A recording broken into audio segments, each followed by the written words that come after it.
Hello viewers, இன்னைக்கு நம்ம பார்க்க போறது Bleach episode 76 part 1.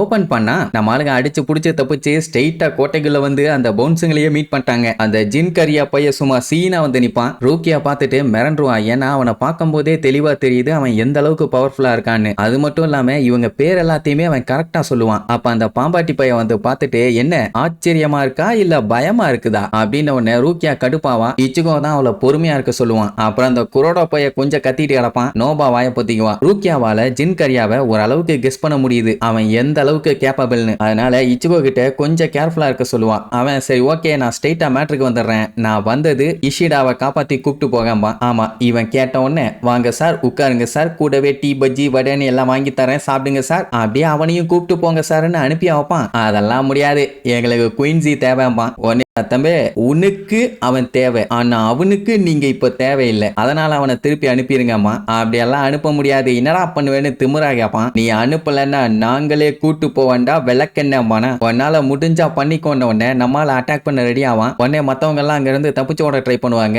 அதை பார்த்த பாம்பாட்டி அவன் பாம்பை வச்சு அட்டாக் பண்ணுவானா. அதை அசால்ட்டா நம்ம பையன் வந்து தட்டி விட்டுட்டு என் ஆளுகளை தொடணும்னா என்ன தாண்டி போய் தொடுறான். இவன் எப்ப இந்த அளவுக்கு வேகமானான்னு அவனே பார்த்துட்டு ஷாக் ஆயிருவான். இப்ப நம்ம ஆளுங்க குடு குடு குடுன்னு ஓடுறாங்களே, அது தப்பிச்சு ஓடுறதுக்காக இல்ல, அவங்க இஷிடாவை தேடி போறாங்க. எப்படியாச்சும் காப்பாத்தி இங்க இருந்து எஸ்கேப் ஆயிருங்க, இவங்களை நான் பாத்துக்கிறேன்மா. ஒரு பவுண்ட் இருந்தாலே ஓட ஓட விட்டு அடிக்குங்க. இதுல 7 பேர் இருக்காங்க, என்ன பண்ண போறானோ தெரியல. அப்ப அந்த பாம்பாட்டி வந்து நின்னுகிட்டு என்ன 7 பேரும் உங்ககிட்ட சண்டைக்கு வருவாங்கன்னு நினைச்சுக்கிட்டு இருக்கியா? நாங்க எல்லாருமே பவுன்ஸுங்க, என்ன பண்ணணும் ஏது பண்ணணும்னு நாங்க தான் டிசைட் பண்ணுவோம். அது மட்டும் இல்லாம உன்னை காலி பண்ண நான் ஒருத்தனே ரொம்ப ஓவர் தான்டா. அதுலயும் பவுன்ஸுங்க எல்லாம் குரூப்பா சேர்ந்து சண்டை போட மாட்டாங்க. உன்னை காலி பண்றதெல்லாம் ஒரு விஷயமாங்கிற மாதிரி நம்ம பையில ரொம்ப மட்டமா பேசிட்டு இருக்கான். அதுக்கப்புறம் ஜின் கரியா கிட்ட ட்ரஸ்ட தனியா எடுத்து வச்சிருப்பான். அது என்னன்னா இவங்க இந்த டால்ஸ் எல்லாம் யூஸ் பண்ணி அட்டாக் பண்றாங்கல்ல, அதுக்கான பவர் சோர்ஸே அதான். அவனும் அதை அப்படியே கீழே வச்சுட்டு உங்க சண்டையை நான் வேடிக்கை பாக்குறேன்ட்டு போயிருவான். இந்த ஆஃபர் மட்டும் இல்ல, சப்போஸ் நம்ம இச்சிகோவை மத்த பவுன்ஸ் எல்லாம் அட்டாக் பண்ண ட்ரை பண்ணாங்கன்னா நீ ஜின் கரியாவை தாராளமா அட்டாக் பண்ணலாம், என்ன ஆனாலும் சரி உன் அட்டாக்க பிளாக் பண்ண மாட்டான், நீ எப்படி வெட்டினாலும் அந்த வெட்ட வாங்கிக்குவாங்கிற மாதிரி சொல்லுவான். நம்ம பைய கேட்டுட்டு கடுப்பாயி என்னடா லூசு மாதிரி பேசிட்டு இருக்க, என்ன ஆனாலும் நான் அவனை வெட்டதாண்டா போறேன், அவன் என்னடா அலோவ் பண்றது லூசு பயலாம்பான். சரி சண்டை ஆரம்பிக்கலாம்னு சொல்லிட்டு அவன் வழக்கம் போல அவன் பாம்பை வச்சுக்கிட்டு பயங்கரமா வித்த காட்டுவான். ஃபர்ஸ்ட் கொஞ்ச நேரம் நம்ம பையன் அப்படிகா இப்படிகான்னு தட்டி விட்டு சமாளிப்பான். ஆனா போக போக அவன் காட்டுற வித்தைய பார்த்துட்டு நம்ம பயலாலேயே ஈடு கொடுக்க முடியல. அப்படியே கட் பண்ணா இங்க மத்தவங்க எல்லாம் இஷிடாவை தேடி ஓடிட்டு இருக்காங்க. குரோடோக்கு இச்சுகோ நினைச்ச கவலை அங்க அப்படி விட்டுட்டு வந்துட்டமேன்னு. ஆனா ரூக்கியா அவன் ஒன்னும் லூசு பயல, முடிஞ்ச அளவுக்கு சண்டை போட்டு நமக்கு டைம் வாங்கி கொடுக்க தான் அவன் அங்க போராடிட்டு இருக்கான். சாட்டு புட்டுன்னு வேலையை முடிச்சுட்டு நம்ம பாட்டுக்கு கிளம்ப வேண்டியதான் அப்படிங்கிற மாதிரி சொல்லுவா. பட் குரோடோ அத்தனை பவுன்ஸுமே இங்கதான் இருக்காங்க, அவங்க எல்லாத்தோட இன்ஃபர்மேஷனுமே நம்ம கேதர் பண்ணலாமேப்பா. ரிரின் ஒண்ணே எப்படி கூப்பிட்டு உட்கார வச்சு காலு கையின்னு மசாஜ் பண்ணி விட்டு கேப்பியா, லூசு பையில தூக்கி போட்டு உன் வாயிலே மிதிப்பாங்கப்பா. அவனுக்கு என்னன்னா இச்சுகோவை நினைச்சு கவலை, அதான் என்னத்தையோ உளறிட்டு இருக்கான். பட் ரிரின் என்ன சொல்லுவான், நோபாவால தான் போர்ட்டல் ஓபன் பண்ணி எஸ்கேப் ஆக முடியுமே, அவனுக்கு ஏதாச்சும் பிரச்சனைனா நோபாவோட பவரை யூஸ் பண்ணி அவன்கிட்ட டைரக்டாவே போயிடலாம்பா. அதே போர்ட்டலை யூஸ் பண்ணி இந்த மேன்ஷன்ல இருந்து எஸ்கேப் ஆறதும் ஈஸி. இப்படி பேசிக்கிட்டே எந்த ரூமா இருக்கும்னு ஒரே குழப்பத்திலேயே ஓடிட்டு இருக்காங்க.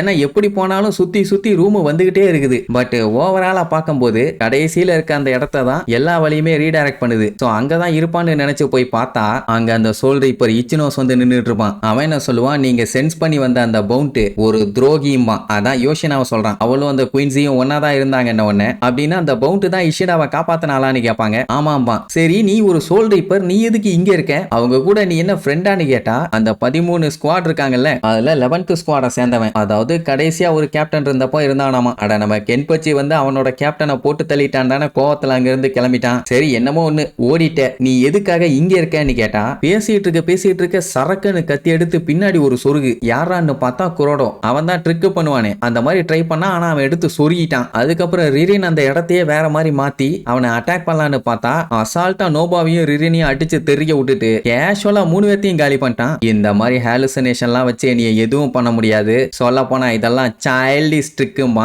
ஆத்தாடி மலமாட்டு பையன் படுபயங்கரமா என்னென்னமோ வித்தையெல்லாம் காட்டுறானே என்ன பண்றதுன்னு ரூக்கியா அப்படியே திணறிட்டு நிப்பா. நீயும் சொல்றீப்பறான்னு கேட்டோன்னு ஆமா 13th ஸ்குவாட சேர்ந்த ரூக்கியா குச்சிக்கிம்பா. ஆமா நீ எதுக்கு இந்த கிகை ஃபார்ம்ல இருக்க உன்னோட கத்தி எங்க என்ன ஒண்ணு அந்த கதையெல்லாம் கேட்டா கதையா சொல்லணும்னு அவளோட ஹடோ பவரை யூஸ் பண்ணி அட்டாக் பண்ணுவான். போய் அடிச்சதுல திருச்சிருவான்னு பார்த்தா அவன் முடி கூட அசையாது. அசால்ட்டா அவன் கத்திய வச்சு அந்த பவரை தடுத்துருவான். அதுக்கப்புறம் அவளுக்கே கிளாஸ் எடுப்பான். நீ யூஸ் பண்ண டெக்னிக் ரொம்ப வீக்கான டெக்னிக். ஆனா அதுலயுமே இந்த அளவுக்கு பவர் யூஸ் பண்ணிருக்கீன்னா பரவாயில்ல. அது மட்டும் இல்லாம உன்னோட உண்மையான பவரையும் நீ இதுக்காக இன்னும் யூஸ் பண்ணல. எனக்கு தெரிஞ்சு இது உன்னோட ஃபுல் பவரும் கிடையாதும்பா. உடனே ரூக்கியா நீ ஓவரா பில்டப் பண்ணிட்டு இருக்க.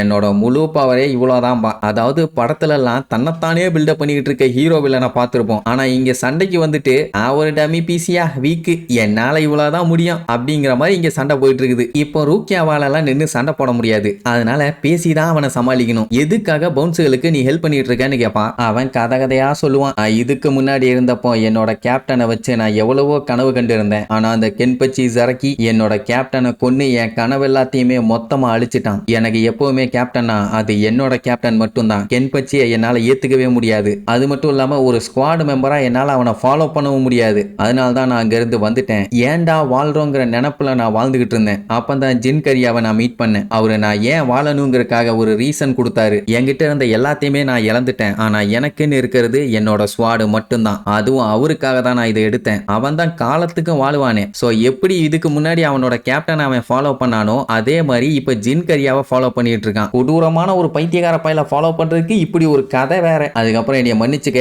என்னால உன்னை அலோவ் பண்ண முடியாதுன்னு சொல்லிட்டு கத்தி எடுத்து அட்டாக் பண்ண போவான். அப்படியே பேந்த முழிச்சிட்டு நிப்பான். அட எஸ்கேப் ஆயாச்சும் ஓடலாம் லூசு. அதே நேரம் இஷிடாவால நம்மளுக்கு ஸ்பிரிச்சுவல் பிரஷரை ஃபீல் பண்ண முடியுது. மெயினா நம்ம இச்சுக்கோ ஓடுது. ஐயோ அந்த கிறுக்கு பையன் வந்தான்னா ஏதாச்சும் கிறுக்குத்தனம் பண்ணுவானே. டோரை ஓபன் பண்ணுங்கடான்னு எவ்வளவோ தட்டி பார்ப்பான். வேலைக்கே ஆகல. அதே நேரம் யோசினா எப்படியாச்சும் இங்க இருந்து தப்பிக்கணும்னு முக்கிட்டு இருக்கா. ஆனா அவளால சுத்தமா முடியல. இனி இதுக்கப்புறம் நம்ம ஆளுங்க இஷிடாவை காப்பாத்தினாங்களா அந்த மேன்ஷன்ல இருந்து உயிரோட தப்பிச்சாங்களா இல்லையான்னு அடுத்த எபிசோட்ல பார்க்கலாம். டாடா.